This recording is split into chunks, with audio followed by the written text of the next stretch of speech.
And it's very interesting how architects develop this skeptical position about everything.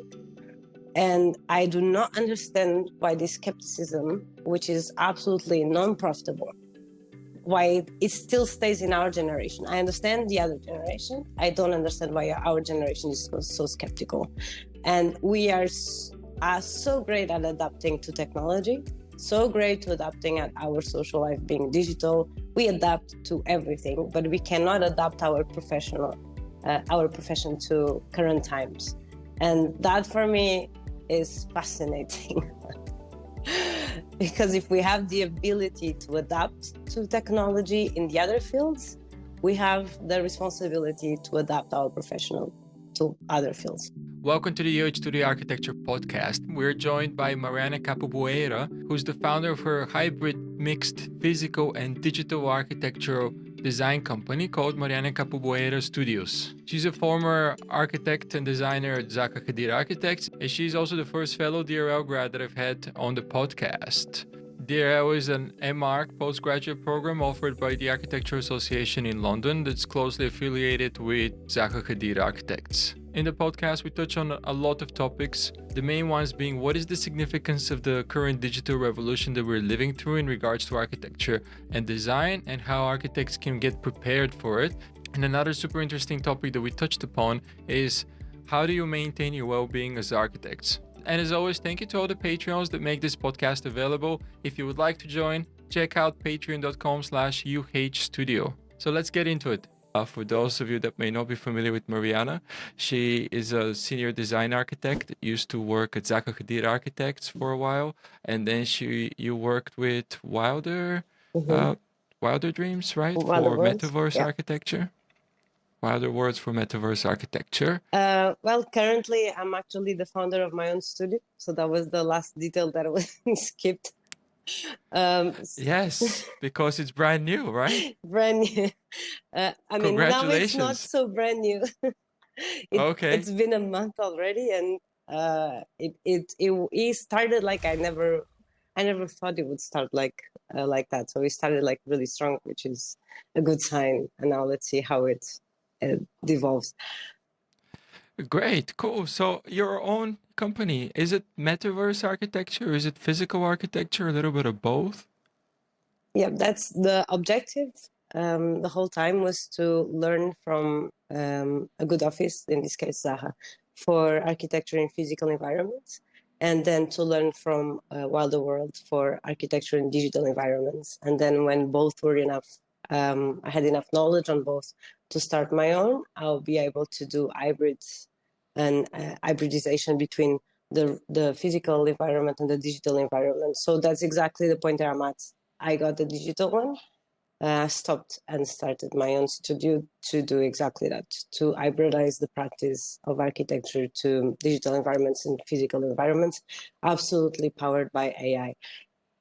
Not the generative images AI, the candy images that we like, but the AI that actually powers Metaverse is the AI that has been developed by NVIDIA, or the AI that has been developed for avatars, for our graphic cards. So that's what will power the Metaverse, and that's what I'm hoping to get on my own studio.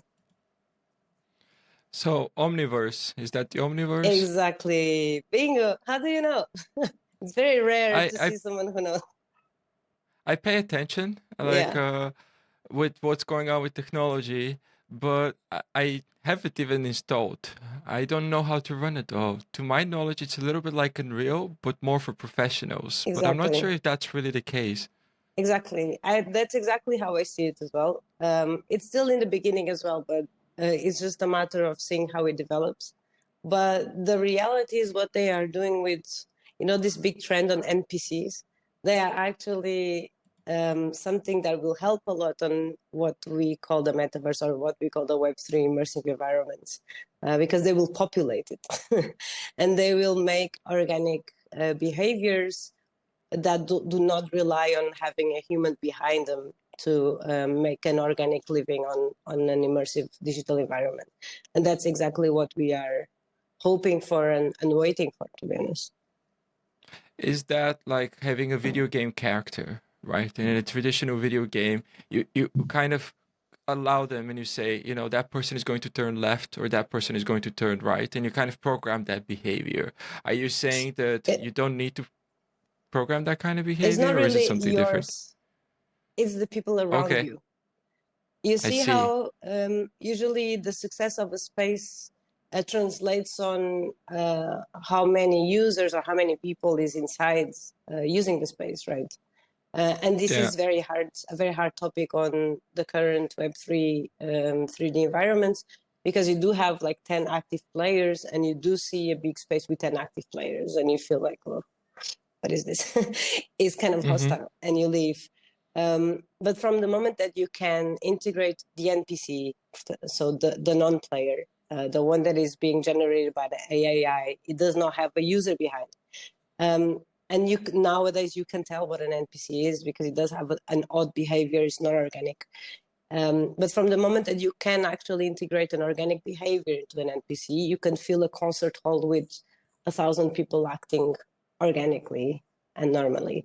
And you would go to that concert and you probably think, I am surrounded with 1,000 people. And they're actually NPCs. They are AI generated. And this sounds like not so important, but it's actually what will dictate the success of a company that does metaverse or that does Web3 environments. That's very interesting because I imagine that kind of technology would have a very strong crossover into animations as well, more traditional media. Imagine that. Or in movies. Yes, Yeah. definitely. Yeah. Cool. So I guess that topic brings us to like one of the first questions that I wanted to ask you is you've talked before, you mentioned briefly, not talked a lot, about the similarities between physical architecture and metaverse architecture, or shall we call it Web3 architecture for better clarity? And so you Let's mentioned start that, by saying, yeah, sorry, we can make that, let's make that disclosure in the end. We know yeah, metaverse will be an obsolete name in 10 years, probably be a, a reason to be mocked at. So I believe it will vanish. And they yeah. will look at us as dinosaurs whenever we say the word metaverse. So let's all say that metaverse will help us to say the word metaverse more than saying Web3 immersive environments. So for all the listeners here, in 100 years, if you're listening to us, when we say metaverse, we know we are being dinosaurs. Web3 Wow. immersive environments. This is what we mean. Imagine that somebody listening to this in 100 years' time. I don't even know what kind of media people would consume then, you I know? know, me too. Yeah. Or what kind of architecture they'll be living in. Would it be more digital or physical or like somewhere in between? I believe. I mean, if I would not believe in the strongly in between, I wouldn't be doing the studio the way that I am. So I do believe that it will be somewhere in between. And what do you mean? So how do you describe that in between? Is it like at some point, I think it died out, but maybe 2 years ago, there was a trend that you could sell something that's important and unique, and then you would have an NFT attached to it. But you still got a physical thing, but along with the physical thing, you got something digital that was also unique. I don't Mm-hmm. know what are your thoughts about that, and is what you're thinking something along those lines or something a little bit different? Well, I mean, it's very hard to predict how it will evolve, right? We are kind of in the blinds, touching the surfaces that we understand, and especially the practices that we understand, and how would these practices translate in digital environments. Um, the reality is our practices, our current practices from our generation, mine and yours, so not the alphas and not some of the Gen Zs. They are very different from the practices that actually take place on immersive environments, because we rarely do immersive digital environments. Our digital environments, our generations as boomers and the millennials, is very 2D with a screen that separates us both. We do have our digital life, and we have a lot of digital life, especially our social life. But Yeah. it is still through a very archaic medium that is a 2D screen. Young kids, they are not doing that anymore, right? They are kind of getting closer to this limbo from Roblox, I don't know if you have seen kids using Roblox. It's fascinating. And they are My getting kids are a there. bit young, so they're not there yet. We're trying to keep them as much away from the screens Yeah, as possible. but they will get there. Yeah. If this is what the social arena is, what can you do, right? But as they get closer to this limbo, it makes us kind of misfits to understand that limbo. We just need to predict. Probably you will know better than most of us when your kids grow up.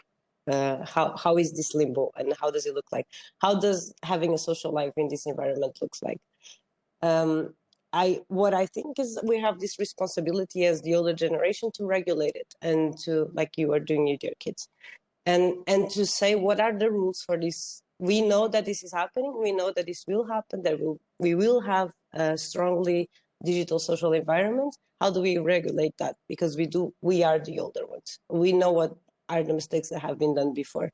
So that's our responsibility. And for an office to kind of dwell in this limbo, the goal and the responsibility is to understand that how do we regulate something that will inevitably happen. I think that's very important, and because algorithms have more and more an impact on our lives, right? And it's from anything, from the news that we read, from the friends that we keep in touch with, to the TV Absolutely. that we watch on Netflix. It's all, and I sit with my children. They watch Netflix, but they don't have a choice. They think they have a choice, but you know the system recommends to them like number one or number two, or like three or four choices, and they're like, okay, I'll click one of those two. Exactly. And I dare to say that I get personally very angry when my online medium does not understand my algorithm. I get angry. Like I don't for example, I open Google Translate, and they still don't understand after 10 years that I will most likely try to translate Portuguese to English or English to Portuguese. It's been 10 years and the algorithm does not get it. And I'm like, why? Like, keep up, you know? These small things. Or when Spotify gets my music taste algorithm completely wrong, I get so angry. I'm like, how can you not get it? It's been years and years. So it's kind of both, right? We get angry that we have so much algorithm happening around us, and we also get angry when the algorithm is not accurate. Yeah, I totally get you. And that probably has a big impact if more of architecture experiences in whatever form they might be happen in the metaverse, because then how do we guarantee that people are getting, you know, the right experience in a similar Exactly. way? Yeah, Yeah. completely agree with you. So how do you, is your process the same between designing digitally and or not digitally and physically, because we're all designing digitally these days, but designing for the metaverse? Is it the same as designing a project that you expect that it might be built at some point? This podcast is sponsored by all the wonderful Patreons. If you'd like to become a Patreon, you directly sponsor more wonderful content like this, and you also get some perks and behind the scenes access to files that I do on the YouTube channel. Is my process on designing the metaverse similar as the process designing physical environments? Yes, it is similar. Is this correct? No, it's absolutely wrong. And the people who are doing it are wrong as well. We as architects know as our base foundation of knowledge that form follows function. And if you do have a different practice in a space, your space has the responsibility to change in form, in use. So if we are doing our social life differently in an environment, this environment needs to reflect that. And if it's not reflecting it, it's dumb. It's a dumb space. It's stupid. So we have been seeing a lot of dumb spaces on this metaverse, the Web3 environment, where basically it's not designed by architects, but it's designed by people who imitate and copy what architects do in real life without thinking why it was done. I'm a very big fan of history. I know what changed in architecture because of what. And it's usually because of use, because of society, because of practices. So if we copy what we have in real life in a digital environment and we behave very differently in these digital environments, we are just being blind. so that's why one of the reasons why I hope that architects get involved more is to question the typology of space, which again, it's something that we learn. They did not learn. Game designers did not learn what the typology of space is. Graphic designers have no idea that there are typology of spaces, of architecture, archetypes. And archetypes come from use, come from practice, come from society, come from culture. So if all of these changes, they will have to change and they will have to be questioned. Unfortunately, the type I've been doing lately, because I was asked to, was the typical architecture translated to a digital environment, probably more fluid because that's my style. So I was asked to do my style, but I was not questioning the archetype because they were not questioning the archetype. But you should. A tower is not a tower anymore. What do I do there? It should reflect that. And that's another thing that from all the conclusions I was all this time doing Metaverse, doing my own conclusions of what should I change when I do my office and I do my studio. And this was number one from the day one when I understood we are translating our cities to digital environments like dumb people. And we are doing a copy of it.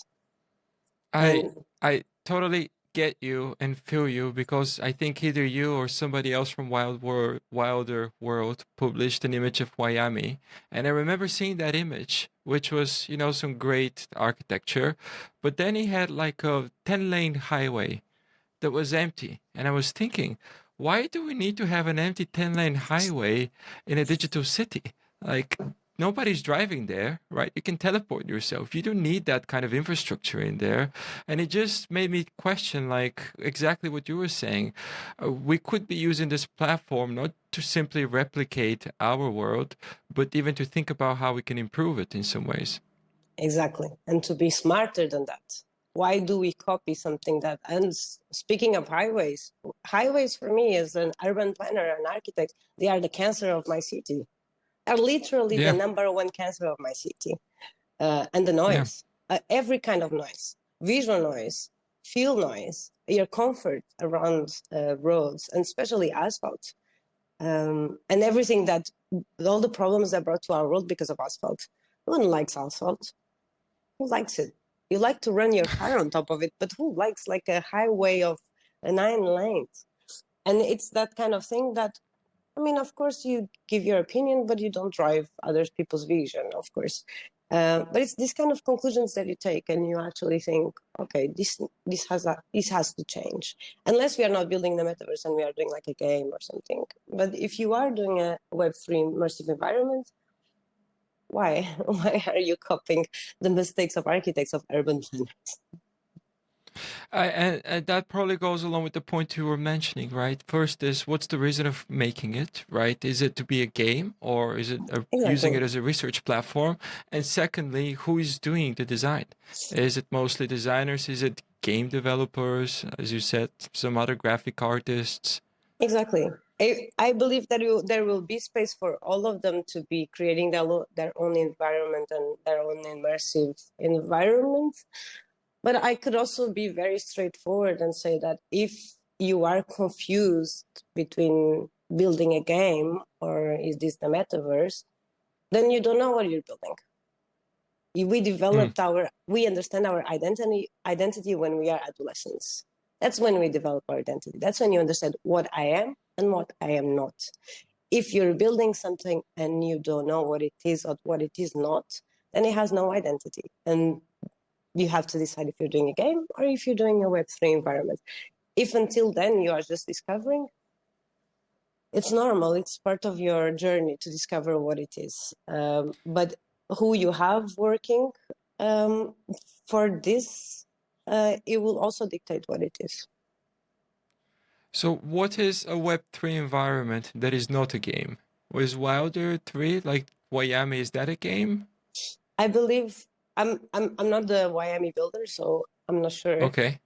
But I believe that we haven't seen yet the actual Web3 immersive environment that happens seamlessly without having a reward system or a city that is copied by another city.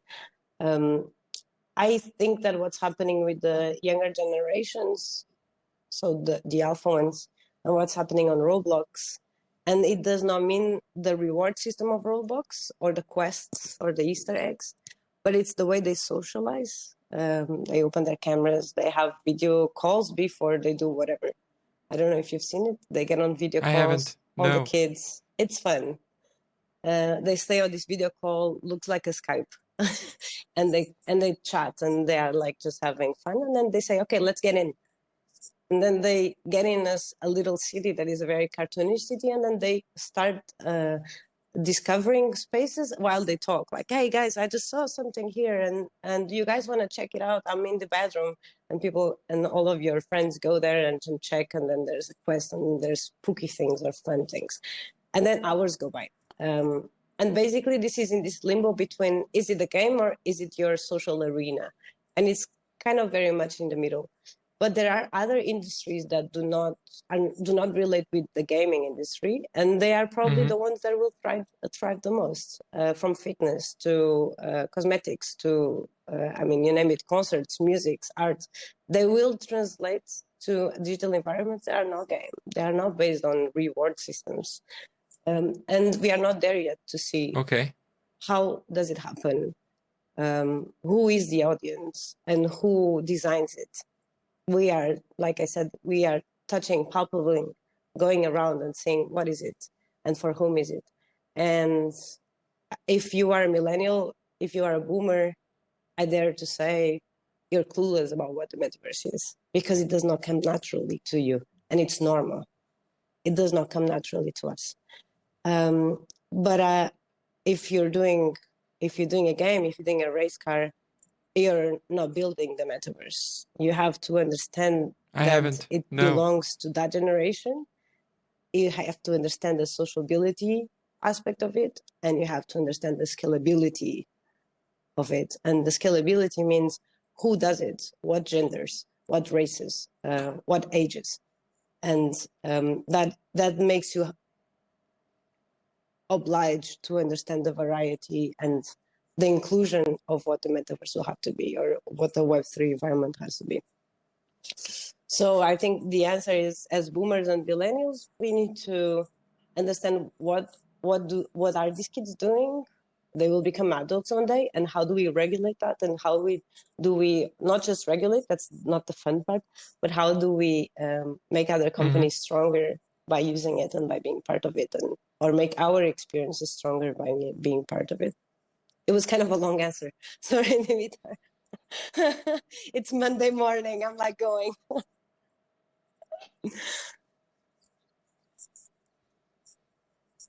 Yeah.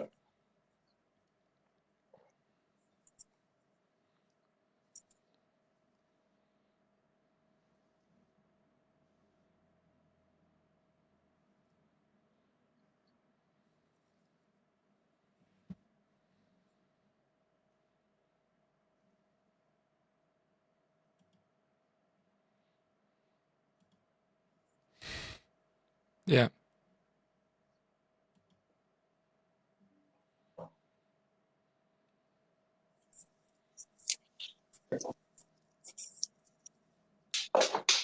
Yeah. And I mean, Dimit, you're a parent. How do you educate your children? It's a reward system. Well done. You're up. Well done. You're talking. Well done. It's a reward system.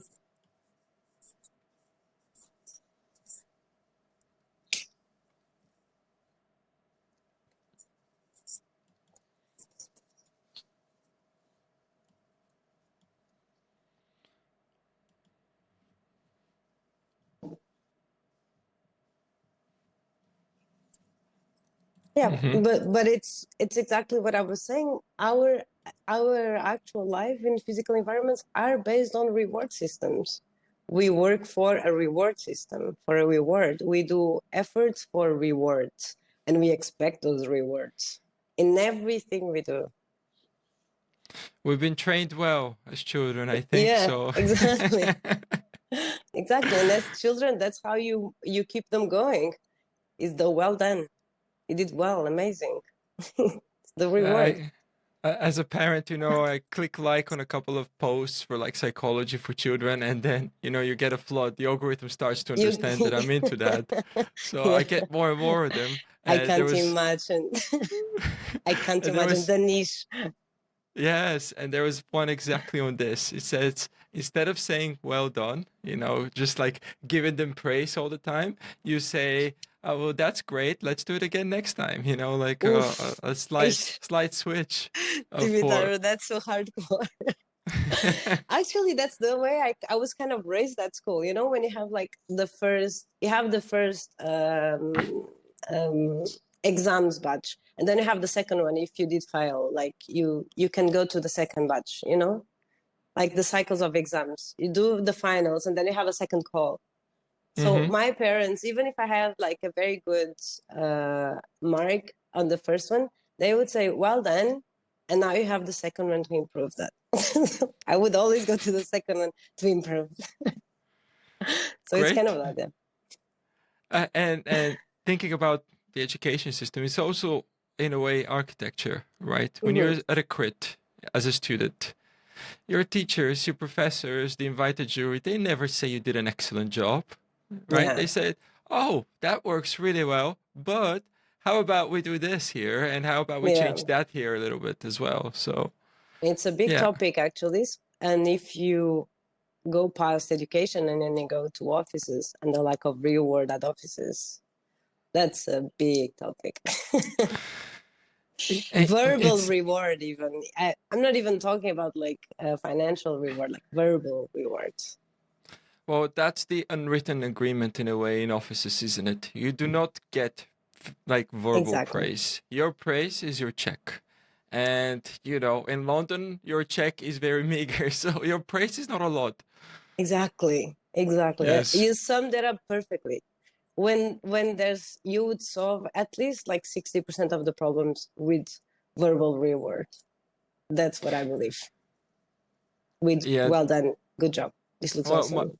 my wife, she's into personal development and she was organizing seminars for a while. So I did all of them. And, I've understood like the importance of communicating uh, more, how shall I say, more sincerely, more honestly, and that's something that's not only missing in architecture, but it's missing in all professional fields. Some Mm-hmm. industries a little bit more ahead than others, but from my experience, from what I've seen, is that architecture is one of the more conservative industries where we're like back there with the banks, and you can see it, like Oof. standing desks are still like something that offices don't have in architecture because it's a new thing, and so on.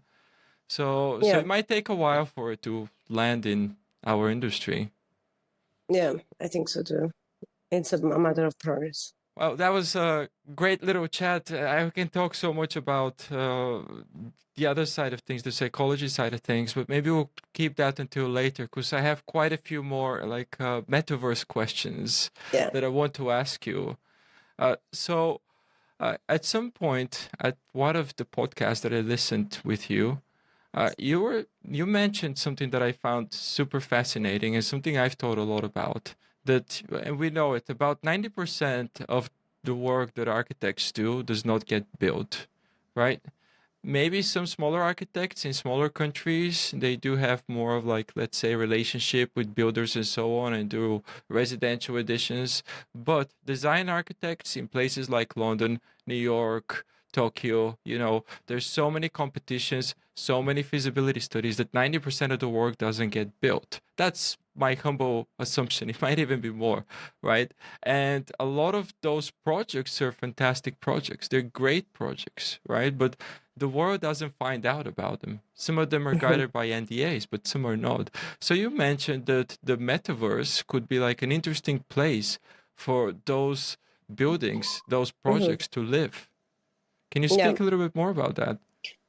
Sure. So I realized that there is this very big depository of projects that will never see the light of day when I joined the Cathedral of Architecture for me, that is Zaha Hadid Architecture. And when I joined, I was really young. And one of the first things that I realized was that the best projects and the the best architecture I've ever seen, or architectural design I've ever seen, was actually on the unbuilt list.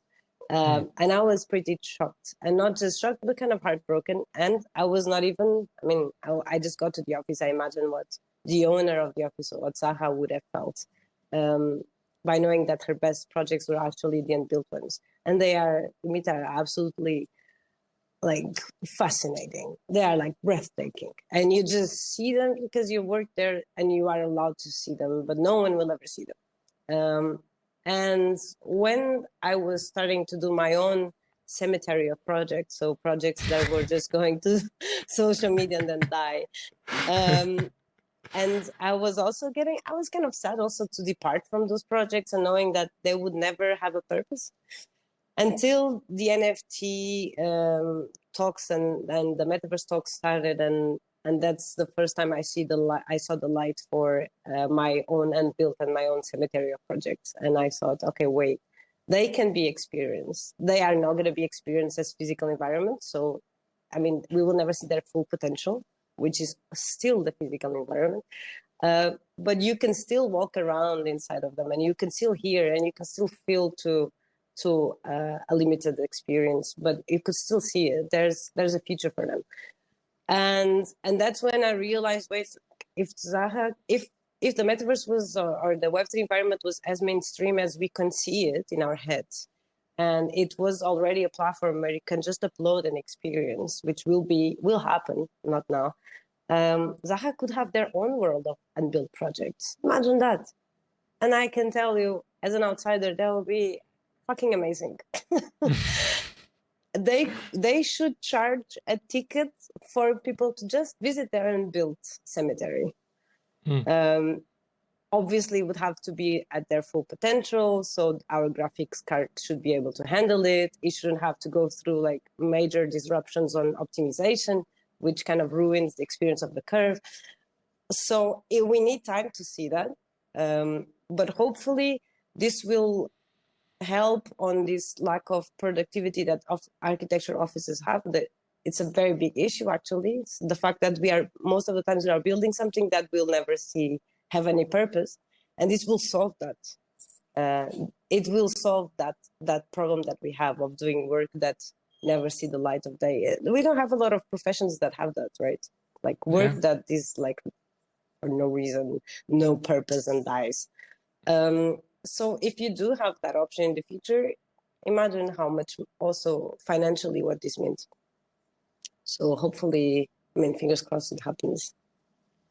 And because you do have now experience with building for the metaverse, you mentioned that you think that the technology is just not there yet. So you're not thinking like some of the low-res places that exist today, like Decentraland or similar. I just built for Decentraland. Nice. No.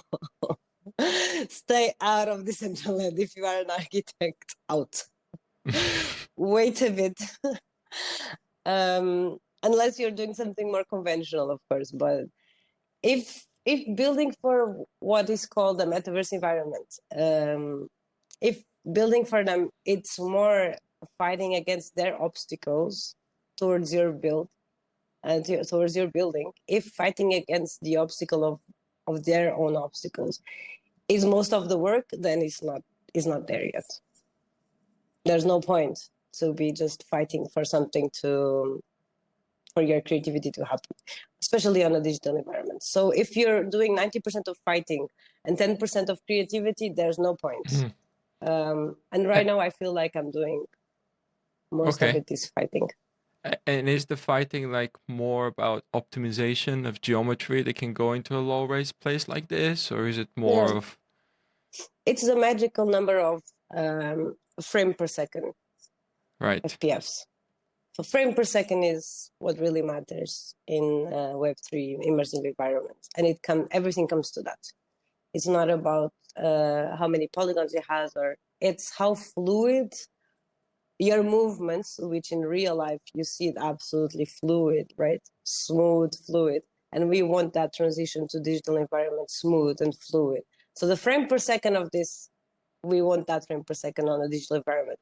if you feel like you are walking around and there is this like slight imposition on space, you don't want to be there, you leave. So when your geometry is really heavy, frame per second goes lower. Or when your materials or texture are very heavy to be loaded by a graphic card, your frame per second goes lower. And this obviously devalues the experience in space.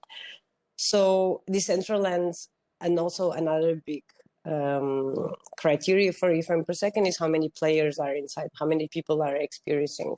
So how many people do you need to capture per second, which is also very demanding. And Decentraland being one of the biggest platforms, public platforms, that brag about having no limitations on players, what do they have? Low polygons. Yeah. Very basic Really stuff. low. So they go for, we're going to make this really public and you allow a lot of people and take this from designer, from architecture, because we actually want this to be a success with people. And that's what Omniverse will do with the NPCs. They'll fight against that. So NPC was the people, right? What does NPC stand for? Non-player, I don't know, I need to see. Okay, something non-player, computer or something computerized, like probably. Right. So yeah, and then you go to other metaverses, like for example, Worlds. I was developing for Worlds for the Biennale, and they allow, I imagine Decentraland is 65,000 polygons, and Worlds is 400,000. But they have a limitation on players, which is 30 people in the same space at the same time. So it's these kind of compromises that you're still doing that hopefully becomes a bit more, smoother.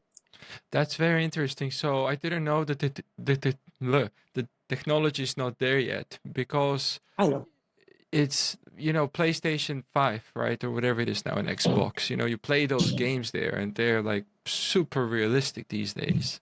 But I suppose they're single player, although I think they have like a lot of multiplayer versions of them, when people are talking on headsets and things like that. But with the games, they do a lot of tricks with the textures, right? They do like high poly, then they bake it, then they use a low poly and put those baked textures on the high poly. I did a lot of that baking in Blender. Right. Okay. That's what Blender was so good at. Was baking, faking stuff with it. Yeah. But curves might be a bit difficult. So we would definitely see a big architects metaverse before we see a Zaha Hadid Architects metaverse. I'm not sure, because look at me, I'm pushing for it. Yeah, true. I'm not gonna let this go. Well, yeah. And can you experience the Omniverse outside of high-end NVIDIA video cards? I don't think so. No. I haven't tested as well, but I don't think so. I think it's NVIDIA's. It's their work and it's their legacies as well. So I suppose if today somebody wanted to do their own repository, digital, immersive repository of their projects, they'll probably be either using Unreal or Unity. Omniverse or Unity, you think? Yeah, Unity. It should be Unreal, because I am a strong believer that Unreal will power the metaverse. But right now, I think Unity is the one that is being used in Decentraland. So it's just like the user experience in Unity is so bad. It's really a bad software. Like, really, looks like an old Excel where you would never know how to do it. And Unity is that complicated. Right. And that's probably for having like an online platform, right? But if you want to have it offline, like you have a computer and a couple of screens in a gallery space, let's say, you can probably do it in whatever you want because you have the good hardware locally available. Yeah, or also you can also join other small platforms like Spaces DAO, Monaverse, Worlds is also very good. So Spatial.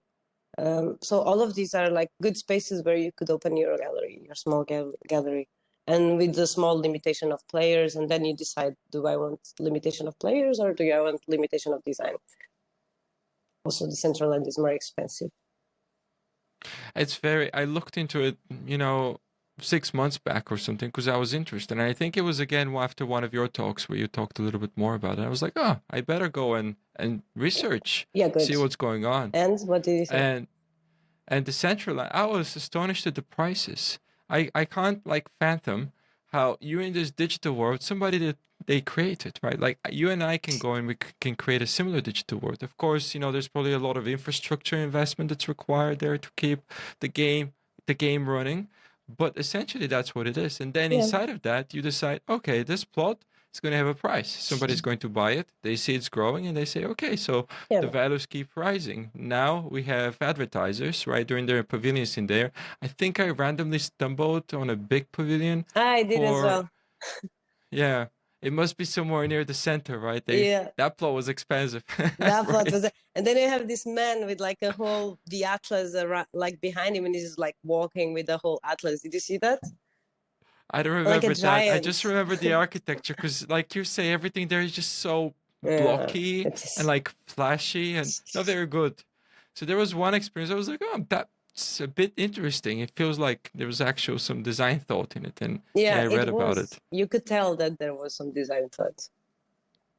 Yeah, but it's just insane because even now, I don't know how much a tiny little plot is. It's probably like $2,000 or something, which puts it like out of the reach of people that just want to get started. Yeah, I know. With it.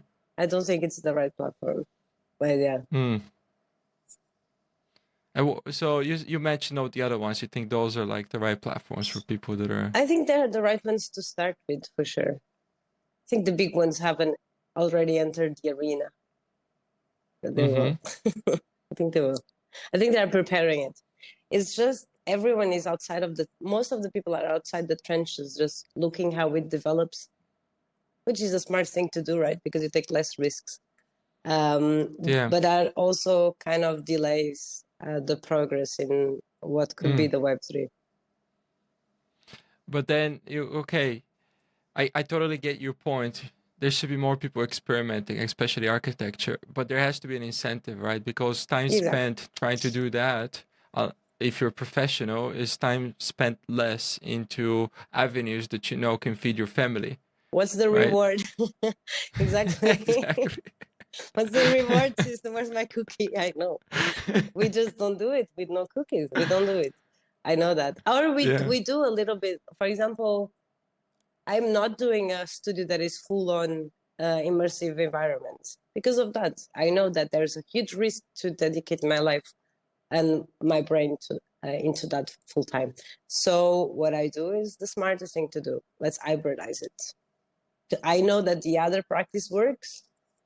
I know that whenever this practice works, it will power the other one financially by a lot. So the answer is to hybridize it.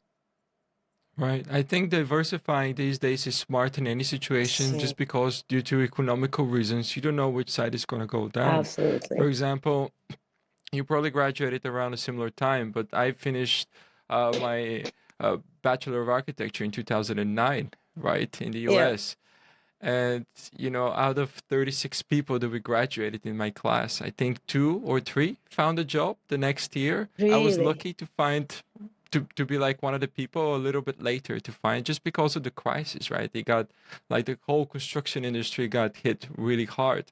And it's these kinds of cyclical things that make sense to perhaps think a little bit beyond traditional architecture processes. Yeah, true. But also 2009 was kind of tough because then you had 2011, there was like a big economical crash, especially in the Mediterranean.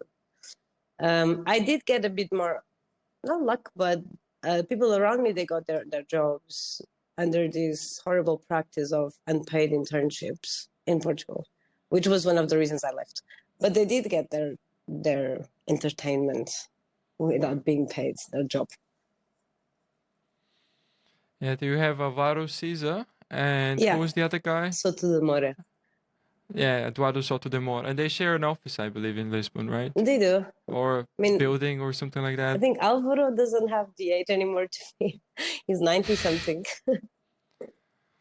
I only know it because I worked at David Adjaye, who's in the media for not so good reasons right now, and there were so many Portuguese people that were working there, so many. Really? So I found a lot about the Wow. culture, and it's because David used to work. I forget for which one of them, but he interned in Portugal for a little bit of time. Ah, really? I didn't know. Yeah. Yeah, but makes sense. Right. So Maya, is that still your tool to go? Yes. Yes. Yeah, it's like my And home. does it I does it live play well? inside. Yeah. Yeah. It's Uh, like swimming, it's like being underwater and swimming, like being a mermaid. It's kind yeah. of my environment. Yeah. I am very comfortable. It's like a safe space. My wife used to joke, she was my girlfriend at the time, but when I was at DRL, she's like, are you out on a date with Maya again? You know? It, I also Maya treat sees. Maya as a girl, as a woman, as like a stubborn one. Because sometimes she's just like wants to do whatever she wants to do. They're like, what? Stop. Yeah, but true. I also treat her like a woman with her own behavior. And see, Blender doesn't have that same ring to it. I can't go out for a day with Blender. It doesn't I know, no, it doesn't sit doesn't. as well as Maya. It doesn't have such a nice name. True. And it also has its own things that they're like, It's wow, got its own my quirks, God. yes. It's more of like a stubborn Dutchman, Yeah, oh my God, than yes, definitely. Dutchman. What about oh, Rhino? I would see Rhino more Rhino. as like a German. Well, I don't know how to say. They're Seattle based, right? So it's kind of chill sometimes, Sometimes it's chill, but if yes. you hit it the wrong way, it's Oh my gonna God. be right up in your face. It can be It's very like, what in aggressive. the world are Yeah, you doing? exactly. Yeah, that's kind of how it is. Yeah, Seattle based, totally. True. West Coast, like chill until you rub it the wrong way, and then Yeah, people do all these kind of like interesting portraits of like buildings, of like Marilyn Monroe or yeah. all those kinds of things. It'll be interesting to do a similar thing with I've seen the it. I've software. seen it. I've seen it. And it was hilarious. And it had Houdini as well. Did I've seen a it? lot of memes. Yeah, yeah. Okay, yeah, I have to check that one out Very then. geeky, but I was laughing my ass off. Cool. So are other people using Maya for Metaverse or No, that you know of? What do they use? It no 3ds one. Max or There's Blender a just lot. Blender?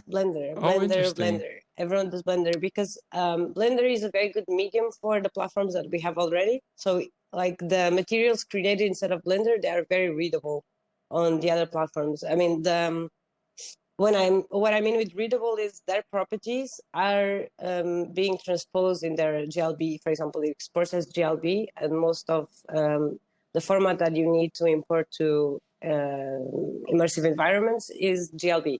And when you create a metal in Maya, probably the metal property will not pass in FBX to these platforms. But if you create a metal, their values will be like perfect for Decentraland or World. So Blender is right now a very good medium for that. And most of the people work in Blender for it. You know, secretly inside, I'm jumping like a little baby at the moment, hearing that. True, I had to learn it. You saw it. At some point, I was like, Yes, ah, let yes. me download this shit. Here I go, YouTube beginners. And you're like, my God, another one. Yeah. Cool. I didn't know that, to be honest, because I don't use it in that way. Materials for designers are a bit of an afterthought, right? I know. We don't really. But geometry wise, that's what I wanted to do with you is maybe have like a face off between Maya versus versus Blender. See where we're at. Let's open our platforms and then we need to design, I don't know, a concert hall. Let's go. Who does it faster? No problem. That would be a good Is this a challenge to do. challenge? Okay. Yeah, Okay, let's stream it as well. we should do that. We should totally do that. Okay. Maybe, in fact, we could design like two venues and then design the envelope around them. So like Okay. the interiors, and then put it together That's and so figure all that out. demanding. Okay. It's not. No, but I would be very curious to see like what's the actual speed. But we cannot rely on human skills because I mean it depends on how much you know Blender, how much I know Maya. What's the actual human speed that doesn't rely on humans? So the NPCs would And we be need an using, NPC that is an expert on yes, both, yes, and then we compare the time. yeah. Uh, so for me, like, and I always get this question, right? Why Blender? Why all this? Yeah, Yeah, me it's too. open source. That's great, but uh, it's got like in Maya you have the history, right? Yeah, yeah, Uh, but and correct me if I'm wrong, because after DRL I didn't use Maya that much, but it typically gets in your way, so you apply it at some point, right? yeah. Because then it can crash and break things. I clean the history like of the objects more than I use the history. Sometimes it's very Right. useful for like Yeah. parametric stuff, especially. But most of the time, I'm like cleaning history, cleaning history. So in Blender, it doesn't have history at all, so it's not that inherently parametric, but at the same time, it has like a lot of the modifiers, like in 3ds Max, and you can Mm-hmm. combine a lot of them. So you have like a ray, for example, or mirror, all those super basic things that we need and tend to need to use all the time.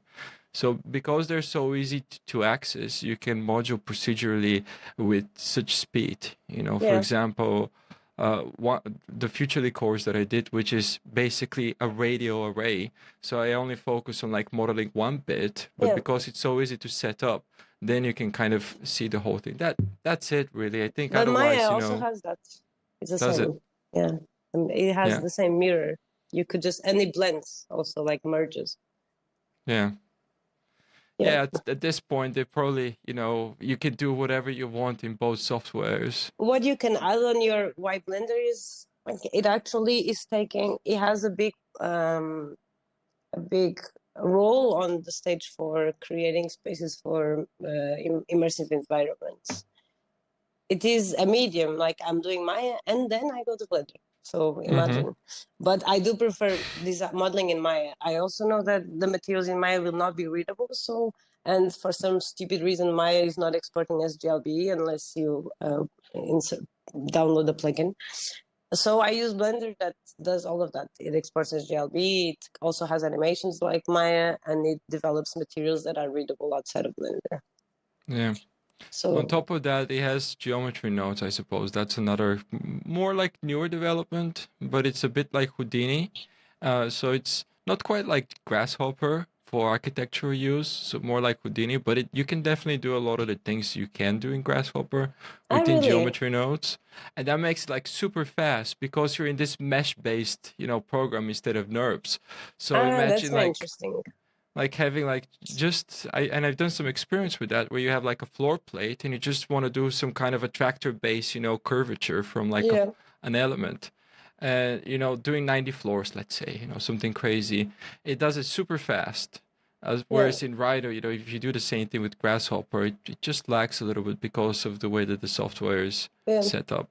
I think modeling wise, Maya is doing something similar with Mash. So Mash is kind of an integration of systems inside of Maya, MASIH.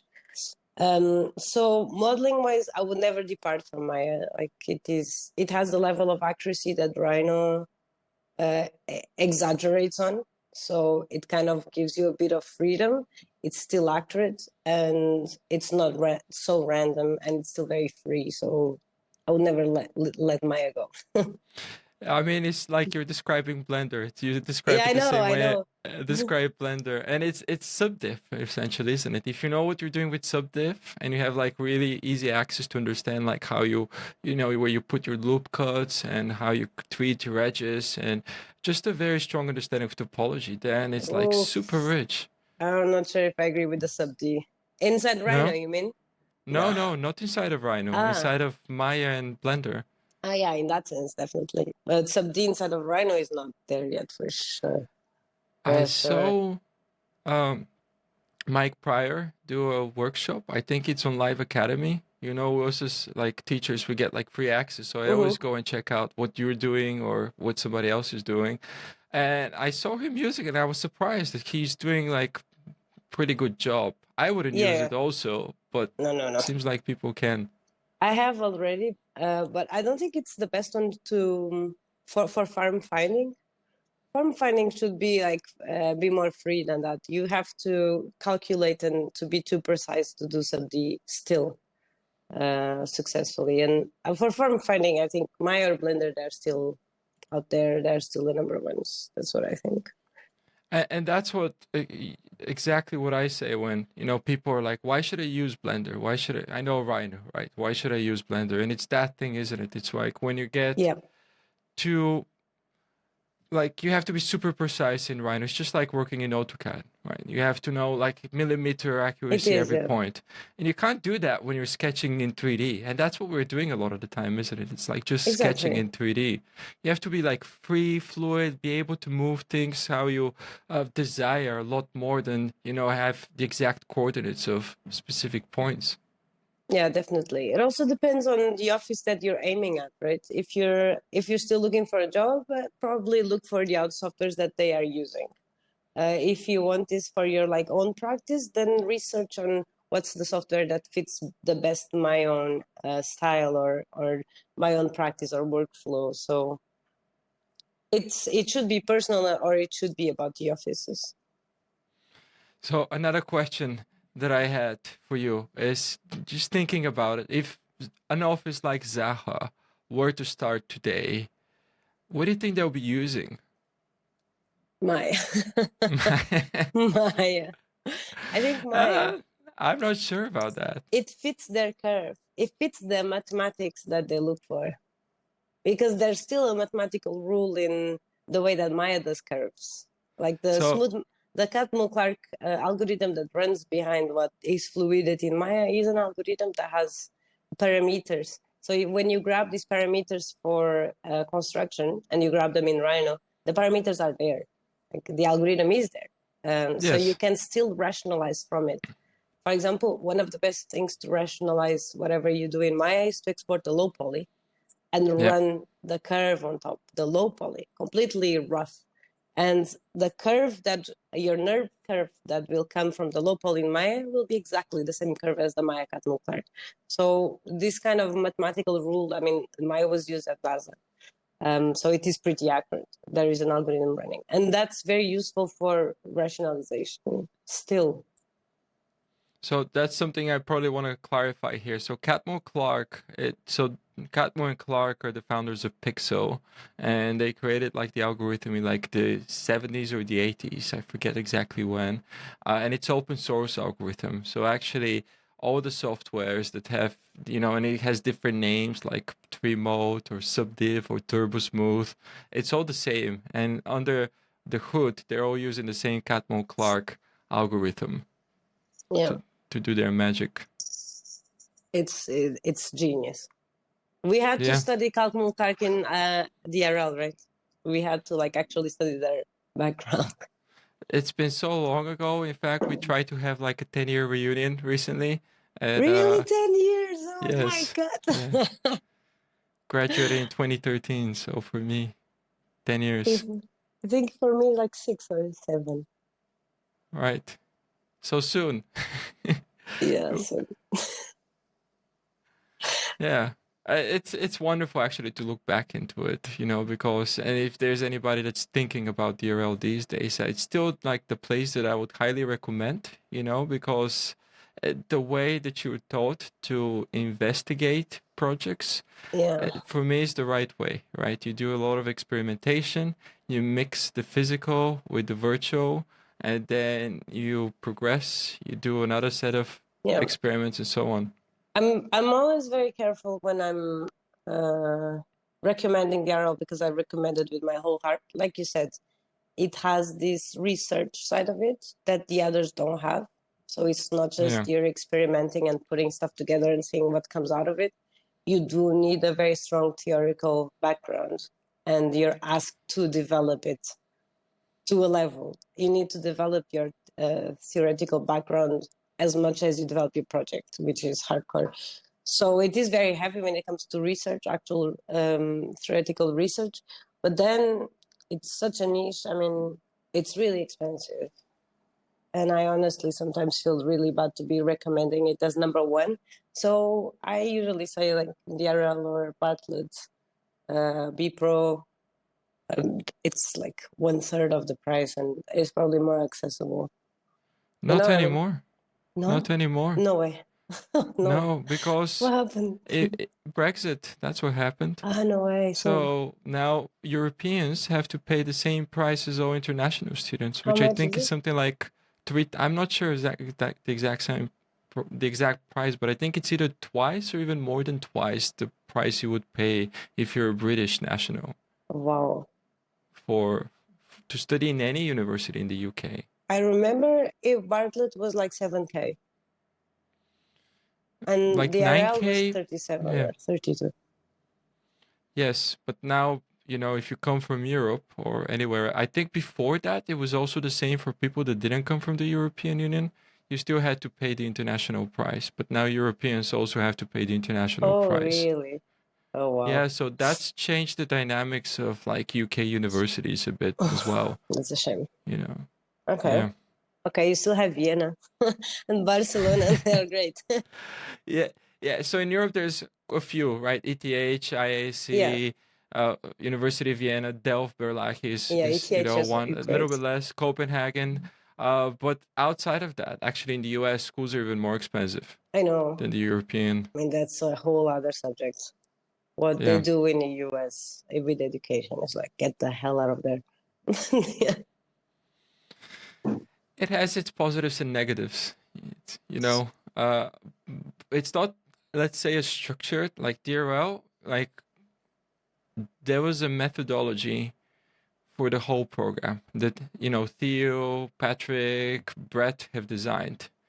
All right, so they wanted all of us to learn all of those specific things. Whereas in the UK, whereas in the US, it's still like pick and choose, right? So you take this subject, but you're free to take some other subject. So you're Mm-hmm. exploring your own interests a little bit more, but it's not, let's say, as intense in that specific direction as a place like DRL would be. Mm-hmm. I mean, don't take me wrong. I was not mentioning like the structure of the academia structure. I know they have Yeah. really good teachers, but it's the fact that you carry depth, financial depth with you for knowledge. That's beyond my comprehension. Like in Portugal, when you're a really good student, you have the capacity to join the public school. Actually, like the public school is the best school, is where the best teachers are, and part of the public school is you don't pay fees anymore. So everyone studies harder to get in the public school, and the big architects work for the public school. So it's the opposite. Like there's no financial Mm. debt, but on the contrary, you work harder to not to pay fees anymore and to have the best teachers. And I know the US is the opposite, like straight the opposite. Yeah, that's very interesting because I think you speak about that a lot as well, about the I do. democratization of education, right? Yeah. Of access to quality education with your online courses, which gives access to a lot of people that, probably don't need to go to DRL to get that kind of experience. I mean, as you said, there's the whole theoretical side, which we don't talk that much about, which is just as important because it allows us to have a very strong foundation to base those digital experiments on. But it's still like getting your feet wet in a way, isn't it? Yeah, exactly. And that's one of the reasons why I'm teaching online. And I left the big institutions, which I was working for big institutions. And I Yeah. left because I was not getting the profit that I could as a teacher. And my students were not getting the profit they could as students. And it was actually a big decision. I left the DRL as a teacher. And then made it widespread. I have a lot of DRL students taking my courses online outside of DRL. Yeah. And that's another very big topic, especially when it comes to decentralization of power in educational systems. That's happening. And you are part of it. You're teaching outside. And we are having a Yeah. direct, it's exactly what's happening with what we talk on the Web3. We're having a direct relationship of student teacher. You pay me, I give you. direct. There's no intermediate. There's no old people that you're giving money to. There's no old institution or old name in the middle. It's between you and me. Direct and clean transaction of knowledge and reward for getting the knowledge. And this is happening.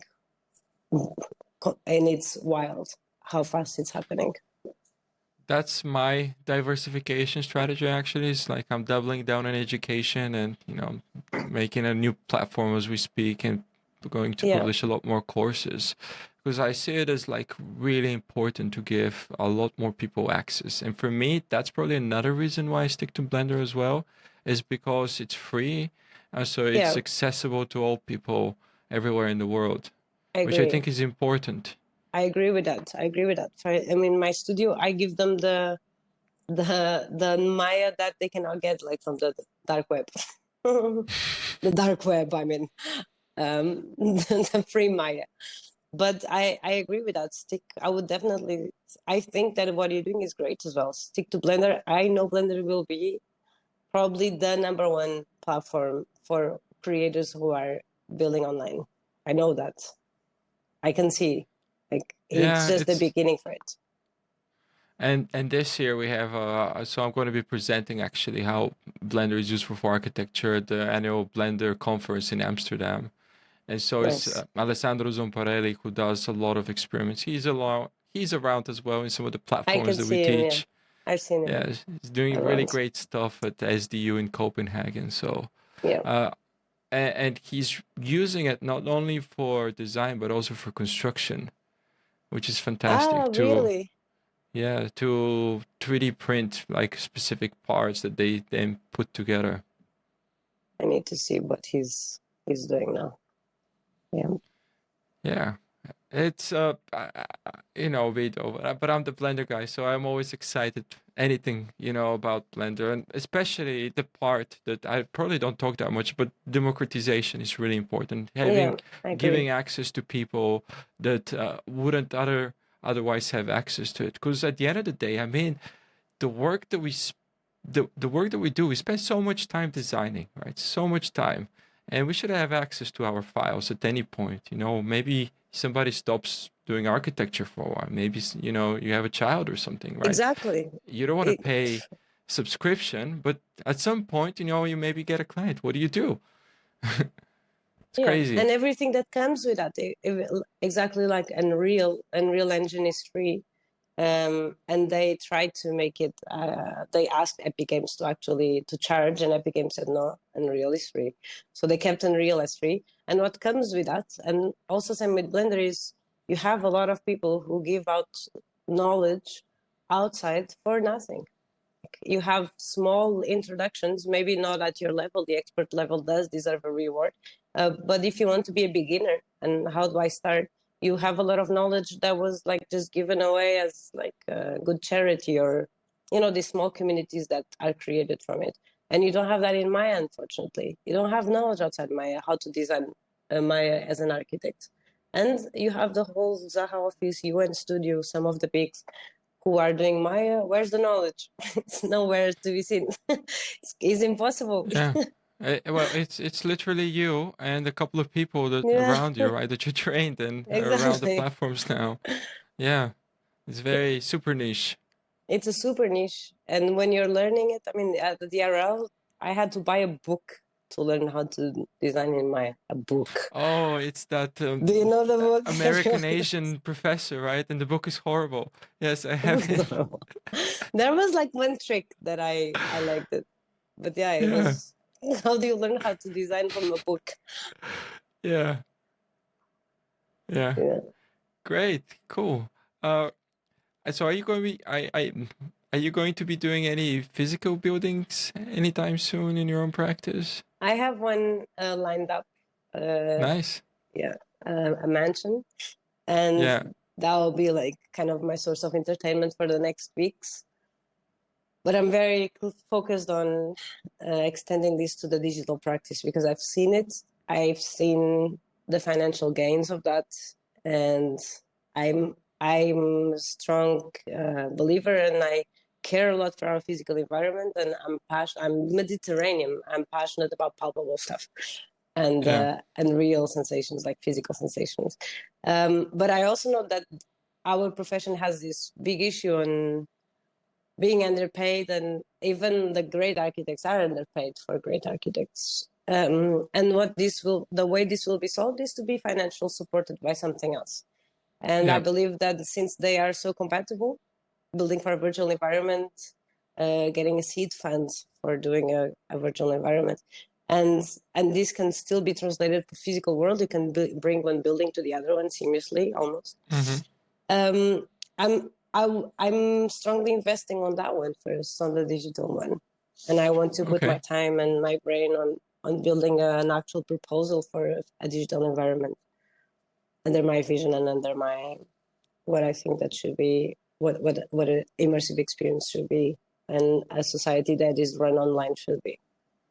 That's super exciting to hear. Can't wait to see it.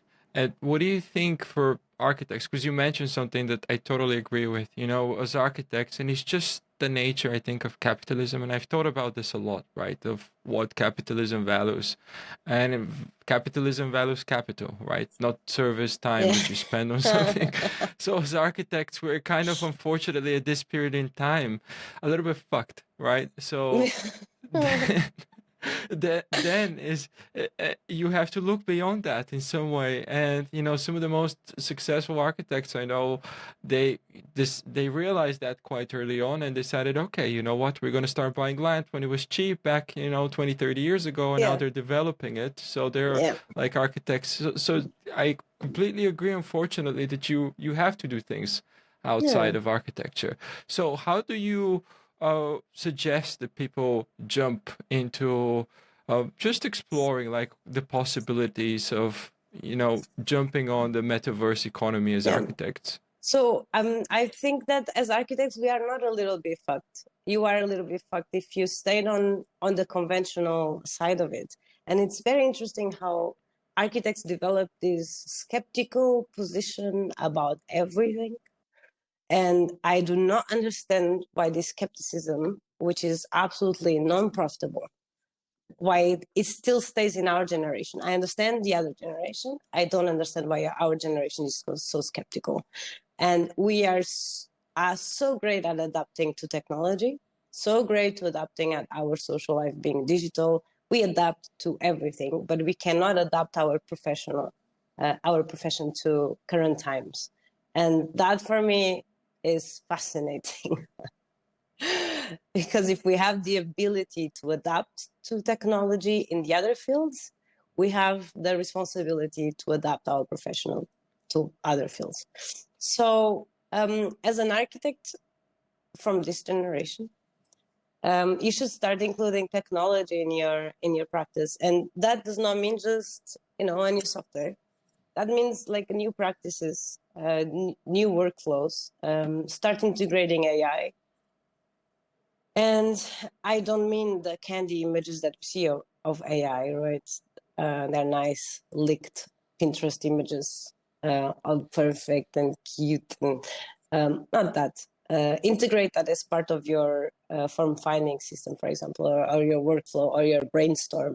Or integrate AI like from the point of view of Indivior or Omniverse and deeper AI topics than just image generation.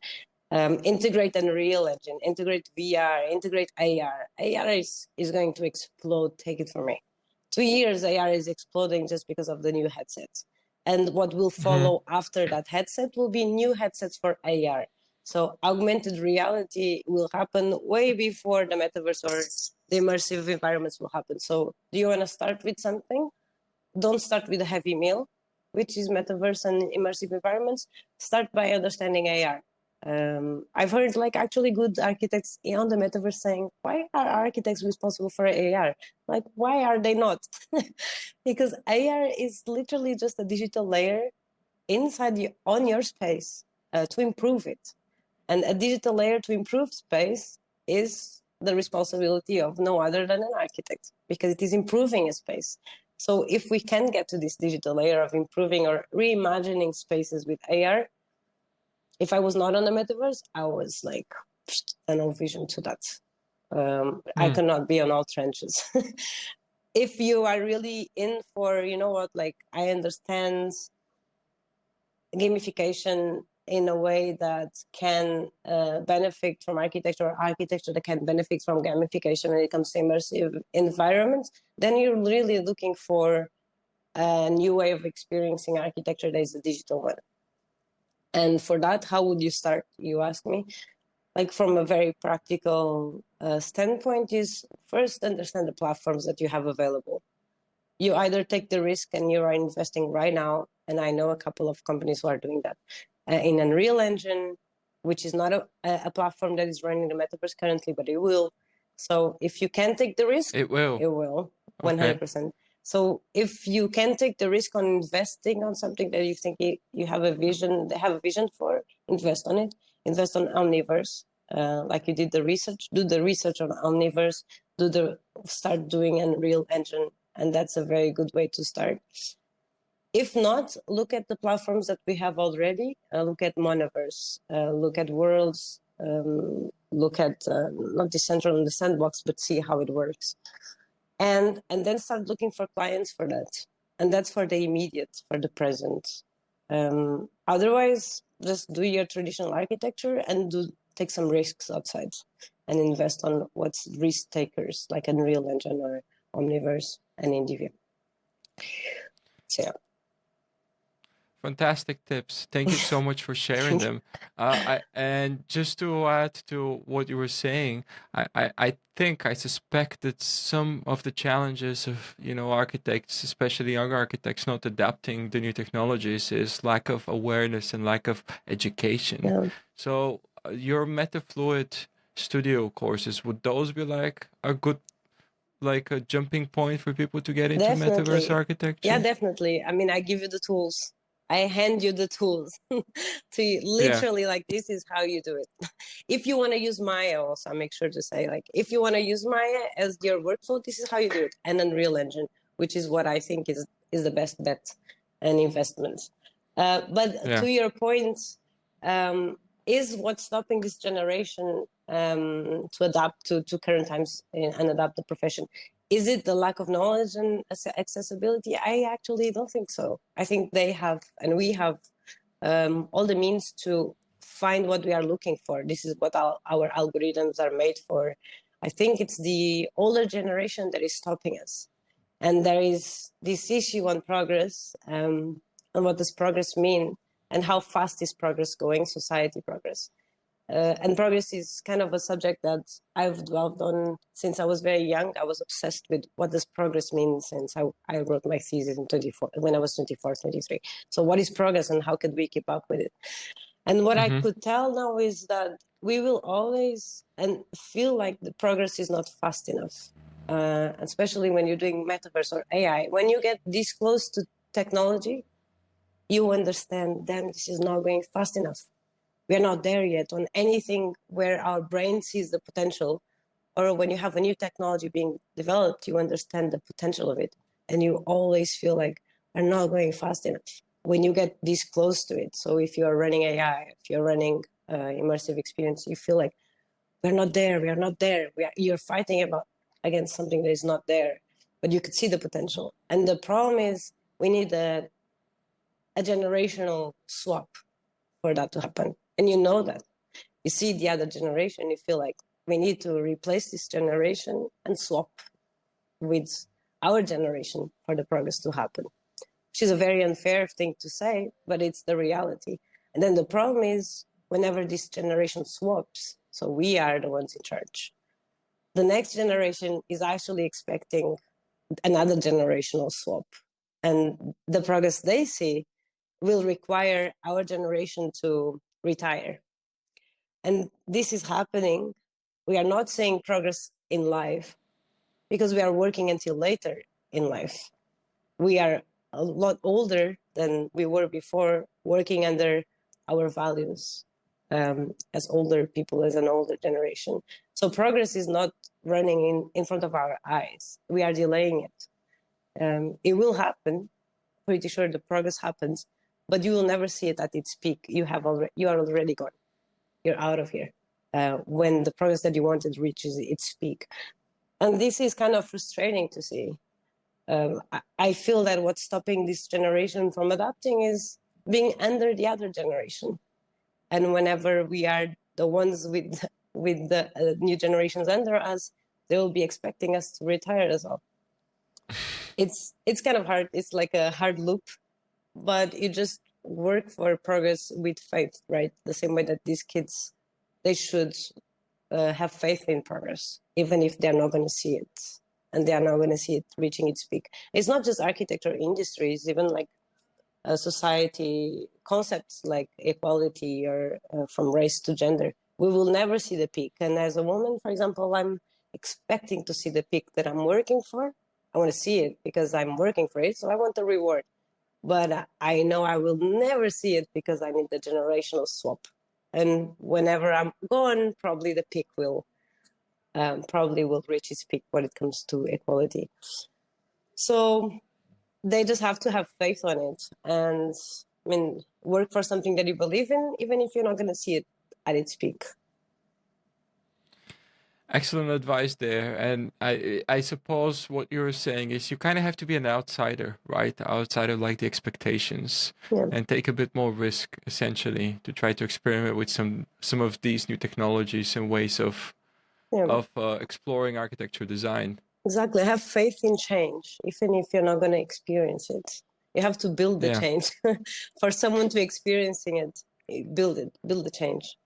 And we're in a really tricky situation right now, because if you look at what the media is doing in regards to AI, it's like the death of the productive man, right? And you're like, I know. That's another subject. But it's exactly that, because you say progress, and progress means different things to different people. You explain about like your equality, equal rights, right? That's one way of describing progress. Other ways of describing progress is something you kind of touched upon, which is that when we expect to work less and get a better reward, and in that sense, progress is not coming.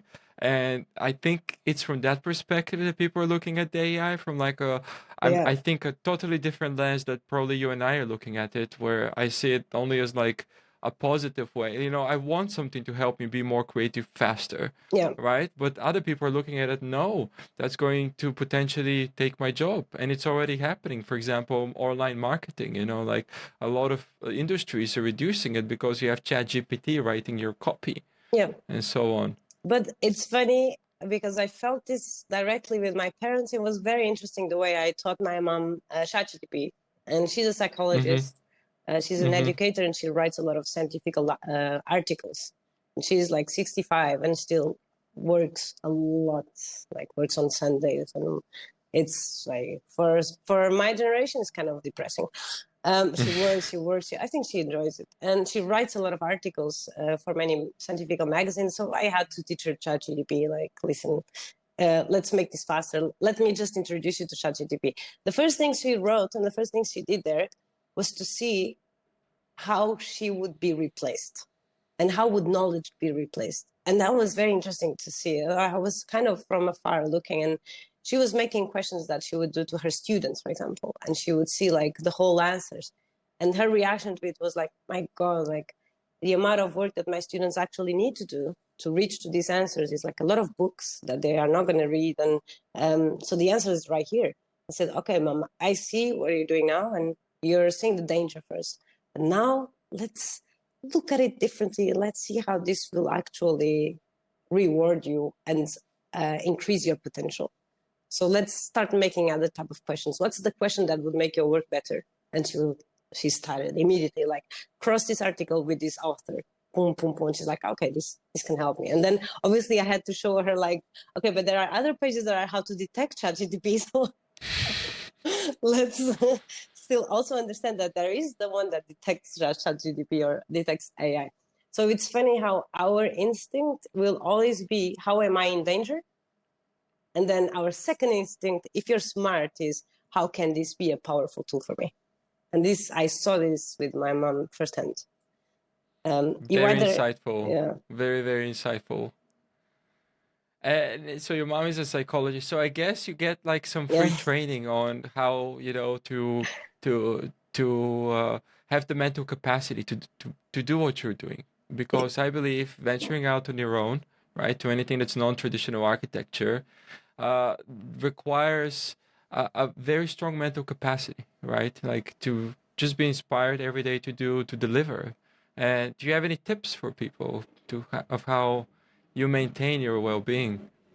It's a good question. A lot of people ask me that because I think, in a way, I kind of represent that. With my social media, I make sure that it's not just a work Pinterest. I show what I do, what I don't do. I went on vacations, and I have a lot of people seeing me as a reference for their hard work, and I also have a lot of people seeing me as a reference of uh, put, investing on breaks on my work, especially professionals. They're like, "Oh, it's so good to see that you have a healthy lifestyle."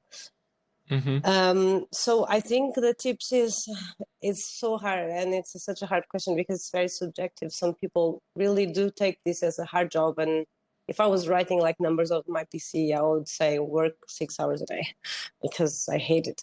But if you're doing something that you really like, you enjoy doing it, so you stay a little bit longer. And some people actually pointed the fingers at me for saying that, but if you really like it, invest your time because you enjoy it.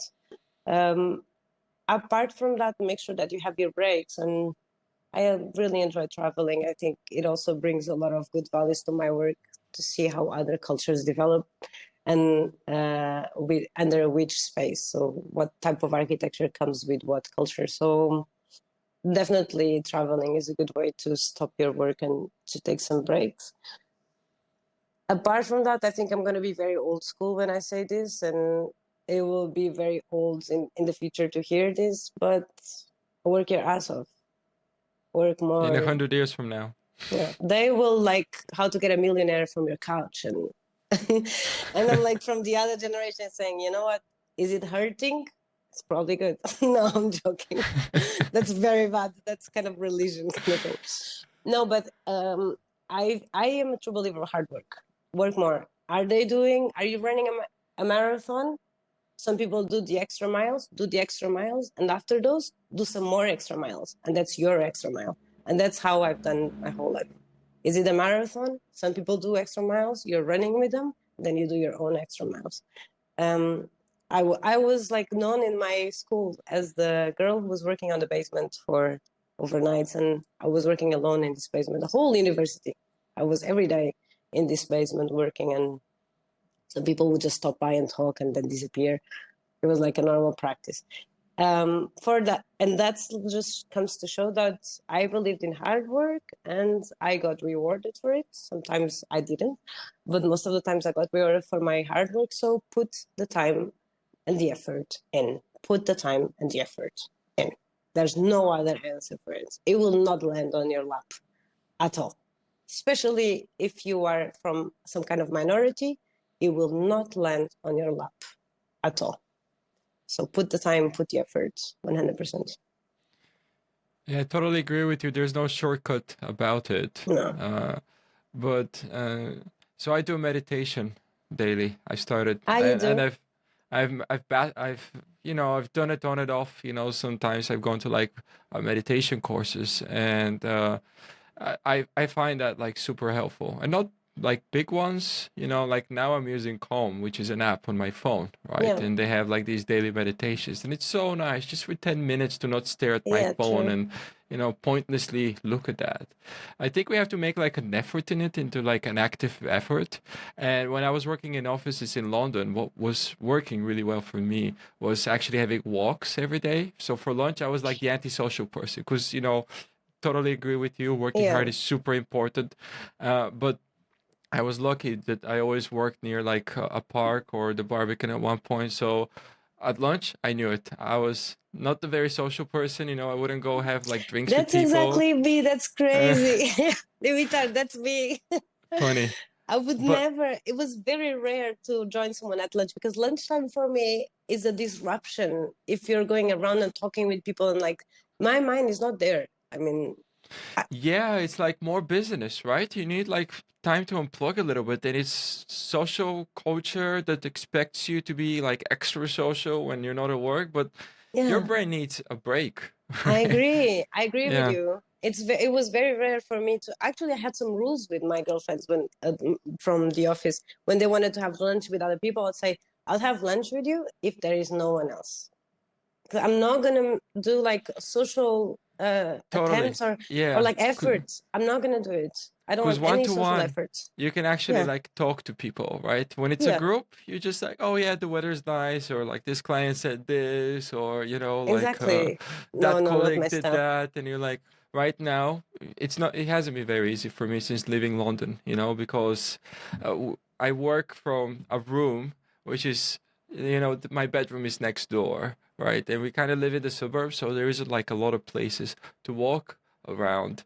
And meditation is like a super time saver. Yeah, And people, when they think of meditation, they think like sitting cross-legged for like an hour. But no, in fact, at one point with a former colleague of mine, a friend of mine, when I was working near the Barbican, we found like some not cheap, free meditation courses at the room somewhere in the back of the Barbican. We're like, wow, mm-hmm. cool. So we'll just go there for like half an hour for Mm-hmm. lunchtime. No, I take meditation very seriously, especially people who takes it seriously, which I Yeah. couldn't take it so far, because I have a hard head to like actually get into the meditation state, which is the kind of people who actually need the meditation. You're exactly the person Yeah, that needs to spend, I know, I know. and it's not only you, it's the architecture, it's the profession. We are mental, and think about how we use the word I mental agree. beyond, like we use it in a bad way, right? I Saying, hey know. mate, you're going You're mental, right? mental. Like you're going crazy. But that's our job. We're like all inside of our heads, like thinking about all these fantastic and creative ways to express buildings in the That's built very interesting. environment. And it's Yeah. so hard to unplug. It is so, so hard to unplug, but it's I was doing important. the meditation course by Sam Harris. You should do it. You should try it. Sam Harris. He's like one of the gurus, and Yeah. it was actually working pretty well. And you can tell that in the beginning you cannot get it. Like you cannot get in the state that you understand that he's implying that will Yeah. help you. And then with time, you actually do it. You're actually there, and it did help me, especially to fall asleep, Mm-hmm. to get out of my head and to find this numbness that for me it's impossible, the concept of like brain numbness, but with Sam Harris actually I got it many times. Great. Yeah, thanks. I'll check it out. But Yeah, check just for it. anybody else, there's like even on YouTube you can find, or Spotify, like Yeah, meditations, and then there's like the Headspace app and the Calm apps. I yeah, think they cost money, but it's like the best money I've spent, of like making my life a little bit more peaceful. yeah, agree. Yeah. Great. Well, I think that's all I wanted to talk to you. It's been a great chat. So thank you so much, especially I think I for the know. insights for how people can get started with um, exploring the metaverse, because that's a hot topic. And I think you're right. You mentioned it elsewhere of your description of how right now we're experiencing everything is 2D, but eventually everything will be 3D, and all that Yeah, 3D needs design. So there's definitely going to be more people that need to jump into it, especially architecture with a theoretical background and expertise to understand how to make those spaces useful. What we need, I suppose, is definitely more courses that expose that, and I you agree. have some. So yeah, Yeah, thank you, Dimitar. It was really nice. I think we could stay here for hours. yeah, If we we do can. have like a very interesting common point on when it comes to psychology, and I did not know that you were so well informed about it. Psychology and architecture in our profession, and that would have been like also a great conversation. Well, we can plan that on next time, and I think it would be Yeah, great to see what can be done for the profession to improve the well-being of all the wonderful, hardworking, and creative people that we know out there. yeah, agree. And it's really Yeah. good to see you like out there. I feel like we are one of the ones that are out there like spreading online knowledge, and it's cool. Like I know that we are like on the same kind of stage online, which is actually very inspiring also for me to be at. So thank you so much, and thank you for this invitation. Yeah, I'm honestly inspired by all the work that you do all the time, Thank like you. the courses and like all the engagements, even Wilder Worlds, because that was like, wow, okay, you know, we have like a super talented architect, like really like full on jumping in the metaverse. Let's see what happens, you know. So yeah, it's been great. And yeah, so thanks for your time. Thank you so much, Dimitar. It was a pleasure. Cool. Thanks so much for joining us in this podcast episode, and make sure you subscribe on your preferred podcasting platform or on YouTube to stay up to date with the latest podcast episodes. We've got a number of good ones coming up. And again, thank you to all the Patreons that are helping sponsor this content. See you next time.